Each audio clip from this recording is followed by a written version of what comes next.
بسم اللہ الرحمن الرحیم۔ معزز خاتم حضرات، السلام علیکم ورحمۃ اللہ وبرکاتہ۔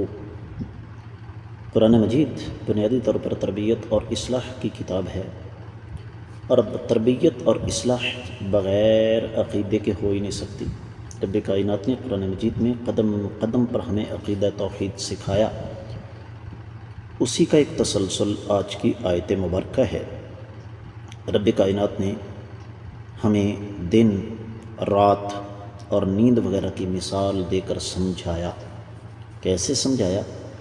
آئیے سب سے پہلے آیت مبارکہ کی تلاوت کرتے ہیں، اس کے بعد پھر ترجمے اور تفسیر کی طرف بڑھیں گے۔ اعوذ باللہ السمیع العلیم من الشیطان الرجیم۔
معزز خاتم حضرات، رب کائنات کی پاکیزہ کتاب قرآن مجید 19واں پارہ، سورہ مبارکہ کا نام الفرقان، آیت مبارکہ ہے 47۔ رب کائنات ارشاد فرماتے ہیں، وَهُوَ، اور وہی ذات ہے، الذی، وہی ہے، جعل، جنہوں نے بنایا، لکم، تمہارے لیے، اللیل، رات کو، لباساً، پردہ، والنوم، اور نیند کو، سباتاً، راحت، وجعل، اور بنا دیا، النہار، دن کو، نشورا، اٹھ کھڑے ہونے کا وقت۔ با محاورہ ترجمہ سماعت فرمائیے گا۔ اللہ تعالیٰ وہی ذات بابرکات ہیں جنہوں نے رات کو تمہارے لیے پردہ بنایا، نیند کو راحت بنا دیا، اور دن کو کھڑے ہونے کا وقت بنا دیا۔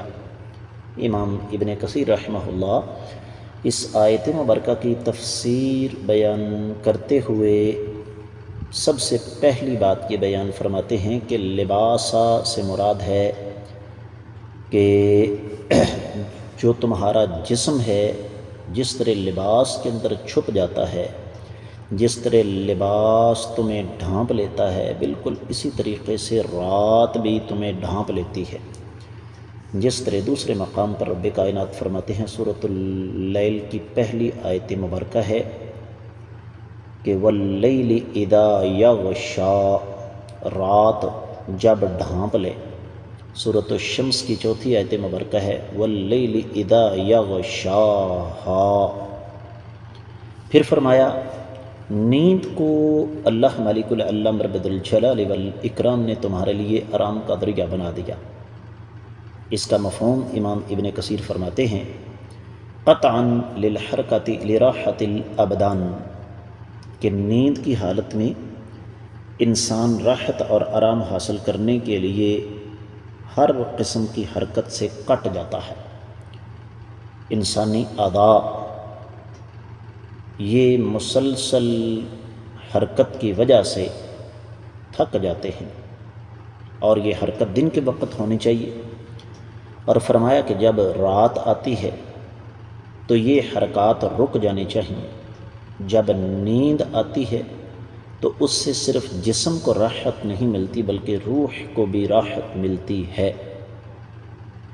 اور فرمایا وجعل النہار نشورا، نشور ینتشر سے ہے کہ دن کے وقت لوگ اپنی معیشت کے لیے، اسباب کے لیے، رزق کمانے کے لیے منتشر ہو جاتے ہیں، پھیل جاتے ہیں، جس طرح کہ سورۃ القصص آگے آ رہی ہے 73ویں آیت مبارکہ وَمِن رَحْمَتِهِ جَعَلَ لَكُمُ اللَّيْلَ وَالنَّهَارَ لِتَسْكُنُوا فِيهِ وَلِتَبْتَغُوا مِن فَضْلِهِ وَلَعَلَّكُمْ تَشْكُرُونَ۔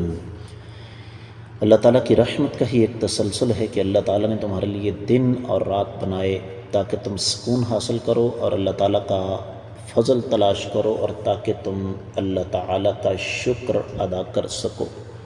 تفسیر ابن کثیر میں جو کچھ بیان ہوا وہ اتنا ہی، دیگر کتب تفسیر کا جائزہ لیتے ہیں تو سب سے پہلے اہل علم نے اس آیت مبارکہ کی ایک مناسبت ذکر فرمائی ہے۔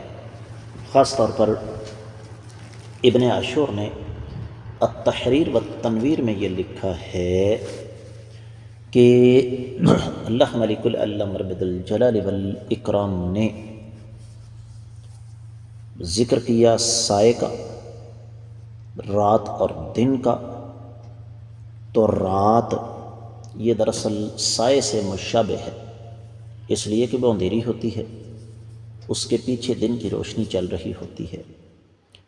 اسی طریقے سے اس آیت مبارکہ کی ایک مناسبت امام بقائی نے نظم الدرر میں بھی بیان فرمائی ہے کہ جب پچھلی آیت مبارکہ میں رات اور دن کا تذکرہ رب کائنات نے فرمایا پچھلی آیات مبارکات میں، تو یہاں پر اس بات کا اظہار فرمایا کہ یہ دونوں اللہ تعالیٰ کی کتنی بڑی نعمت ہے، اس لیے فرمایا وَهُوَ الَّذِي جَعَلَ لَكُمُ اللَّيْلَ لِبَاسًا، اللہ تعالیٰ وہ ذات ہیں جنہوں نے رات کو تمہارے لیے پردہ ڈھانپنے کا ذریعہ بنا دیا۔ رات بہت سارے پردے ڈھانپ دیتی ہے۔ وَالنَّوْمَ سُبَاتًا، اور نیند کو اللہ تعالیٰ نے تمہارے لیے راحت اور آرام کا ذریعہ بنایا۔ یہ بات میں اور آپ اچھی طرح جانتے ہیں، اور ہر دور کے اطباء چاہے وہ ایلوپیتھک ہوں، ہومیوپیتھک ہوں یا دیسی حکیم دونوں قسم کے ہوں، وہ اس بات پر متفق ہیں کہ نیند انسان کے لیے راحت کا سامان ہے۔ اور یہاں ایک اور بڑی قیمتی بات میں اس مناسبت سے ذکر کرنا چاہوں گا کہ ہماری ایلوپیتھک سائنس اس میں ہے کہ مریض کو ٹرینکلائزر دے کر، نیند کی گولی دے کر سلا دیا جائے، جبکہ ہماری حکمت اس کے مخالفت کرتی ہے۔ ہماری حکمت یہ کہتی ہے کہ مریض کا علاج کیا جائے خوراک کے ذریعے، اور مریض خود بخود راحت محسوس کرے، اور جب وہ راحت محسوس کرے تو وہ اپنی مرضی کے ساتھ قدرتی طور پر سوئے، اور وہ نیند اصل میں سباتن ہے۔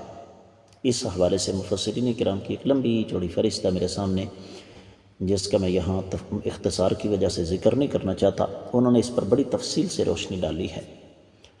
اور پھر فرمایا وَجَعَلَ النَّهَارَ نُشُورًا، اہل علم یہ فرماتے ہیں، خاص طور پر امام ابن جریر اور پھر امام واحدی، امام قرطبی مادی قریب میں، امام سعدی اور پھر ابن عاشور التحریر والتنویر میں، کہ وَجَعَلَ اللَّهُ لَكُمُ النَّهَارَ حَيَاةً بَعْدَ نَوْمِكُمُ الَّذِي يُشْبِهُ الْمَوْتَ، بڑا قیمتی جملہ ہے کہ اللہ تعالیٰ نے دن کو تمہارے لیے زندگی بنا دیا تمہاری نیند کے بعد، وہ تمہاری نیند جو کہ موت کے مشابہ ہے، اور اللہ تعالیٰ تمہیں پھر نیند سے بیدار کرتے ہیں، تم دن کی روشنی میں رزق کی تلاش میں زمین کے اندر پھیل جاتے ہو۔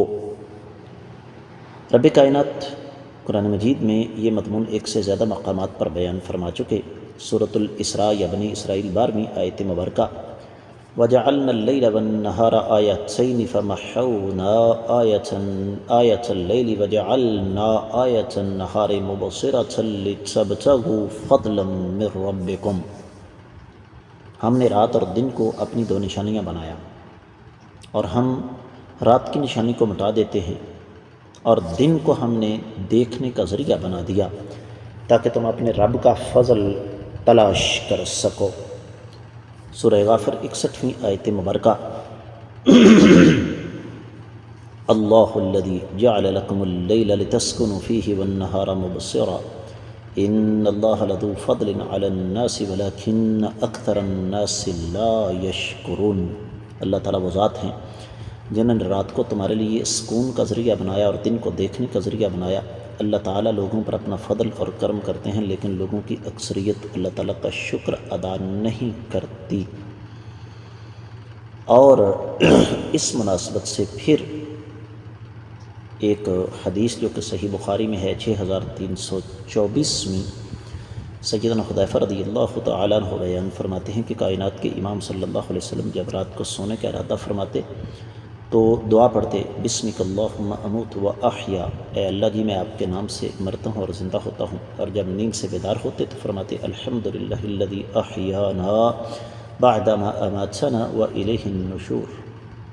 تمام تعریفیں اس اللہ کے لیے ہیں جنہوں نے ہمیں مارنے کے بعد زندہ کیا اور ہمیں اللہ کی طرف لوٹ کر جانا ہے۔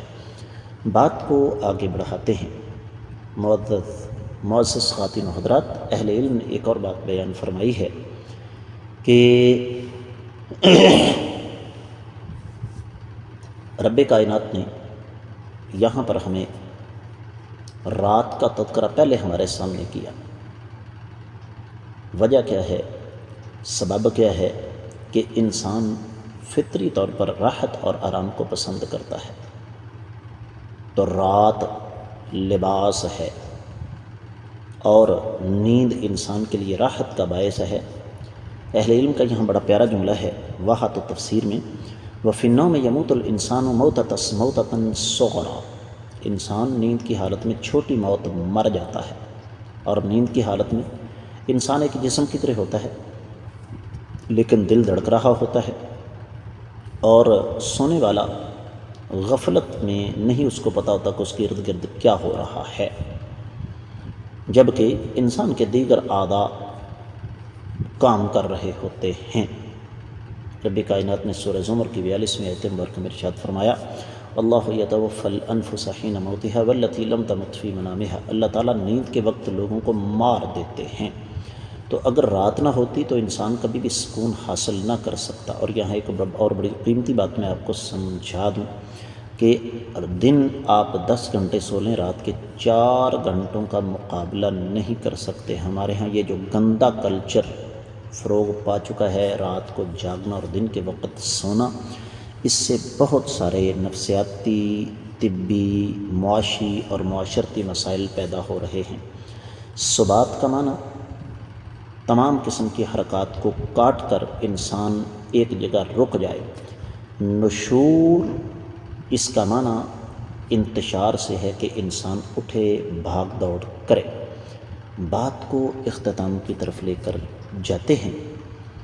اہل علم یہ فرماتے ہیں کہ یہ دراصل دوسری دلیل ہے اللہ تعالیٰ کی توحید کی، اللہ تعالیٰ کی وحدانیت کی، کہ رب کائنات نے رات کو لباس بنا دیا۔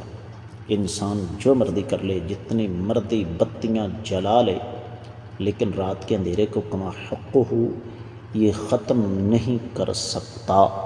تفسیر المراغی، تفسیر روح البیان میں اس پر بڑی تفصیل کے ساتھ روشنی ڈالی گئی ہے۔ پھر اللہ تعالیٰ نے نیند کو راحت کا سامان بنا دیا۔ میں آپ اس سے پہلے یہ عرض کر چکا ہوں کہ ٹرنکلائزر، نیند کی گولی، نیند کا ٹیکہ لگوا کر آپ کبھی بھی جسم کو اس انداز سے راحت نہیں دے سکتے جس طرح قدرتی طور پر نیند آتی ہے۔ اور یہ اللہ تعالیٰ کا خاص فضل و کرم ہے، یہ اللہ تعالیٰ کی رحمت ہے۔ اور پھر ایک آخری نقطہ جو کہ انتہائی زیادہ اہمیت کا حامل ہے، وَجَعَلَ النَّهَارَ نُشُورًا، یہ 3 الفاظ اس کے اندر پورے کا پورا اکنامیکل سسٹم، پورے کا پورا معاشی نظام اللہ نے بند کر دیا کہ دن سونے کے لیے نہیں ہے۔ دن بنیادی طور پر اللہ مالک العلم رب الجلال والاکرام نے اس لیے بنایا ہے کہ انسان دن کے وقت بیدار ہو، بھاگ دوڑ کرے اور محنت کرے، مشقت کرے۔ وہ مشقت دنیا کے لیے بھی ہو سکتی ہے، دین کے لیے بھی ہو سکتی ہے، لیکن اگر دین کے لیے کرے گا تو پھر رب کائنات کی رحمتیں، اللہ تعالیٰ کا فضل و کرم اس کو ملے گا۔ دنیا کے لیے کرے گا تو اگر نیت صحیح ہوگی تو ثواب ہوگا، ورنہ اگر حلال طریقہ ہے تو ثواب نہیں ہوگا، حرام طریقہ ہے تو گناہ ہوگا۔ اس کے ساتھ ہی اس آیت مبارکہ کی مختصر تفسیر مکمل ہوتی ہے۔ آج کے سبق سے اجازت دیجیے۔ السلام علیکم ورحمۃ اللہ وبرکاتہ۔